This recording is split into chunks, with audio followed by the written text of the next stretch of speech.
ঢাকা শহরকে বাঁচাতে খাল উদ্ধারের বিকল্প নেই বলে জানান বন ও পরিবেশ বিষয়ক উপদেষ্টা সৈয়দা রিজওয়ানা হাসান। এজন্য ৩টি মন্ত্রণালয় একসঙ্গে কাজ শুরু করেছে বলেও জানান তিনি। রাজধানীর ৬টি খাল উদ্ধার কর্মসূচিতে উদ্বোধন অনুষ্ঠানে একথা বলেন তিনি। কম খরচে কিভাবে খালের সংস্কার করা যায় তা নিয়েও ভাবা হচ্ছে বলেও জানান তিনি। একই সঙ্গে খালের পাড়ে সবুজায়নের বিষয়েও গুরুত্ব দেন তিনি। আসছে বর্ষার আগেই ১৯টি খাল উদ্ধার এবং তাতে পানি প্রবাহ নিশ্চিত করা হবে বলে জানান গৃহায়ন ও গণপূর্ত মন্ত্রণালয়ের উপদেষ্টা আদিলুর রহমান খান। খাল সংস্কারে অন্তর্বর্তী সরকার এমন একটি মডেল দিয়ে যাবে যা দিয়ে সামনে কাজ করা যাবে বলে জানান উপদেষ্টা আসিফ মাহমুদ সজীব ভুইয়া।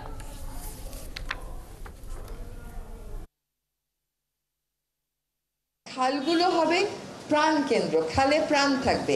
এই খালে তো মশা ছাড়া আর কিছু নাই। এখন এই খালে যদি প্রাণ ফিরিয়ে আনতে হয়, আশেপাশের বাসায় যারা আছেন তাদের বর্জ্যগুলো ফেলা ব্যবস্থা করতে হবে, একটা বিহিত করতে হবে।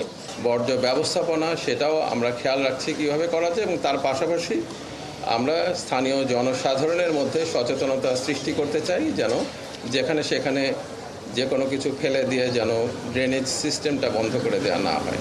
নাগরিকদেরকে আমরা কিছু এক্সাম্পল দেখে যেতে চাই যে এভাবেও কাজ করা সম্ভব। তারই একটি পরিকল্পনার অংশ হিসেবে আমরা দি ঢাকা নর্থ মডেল হাতে নিচ্ছি।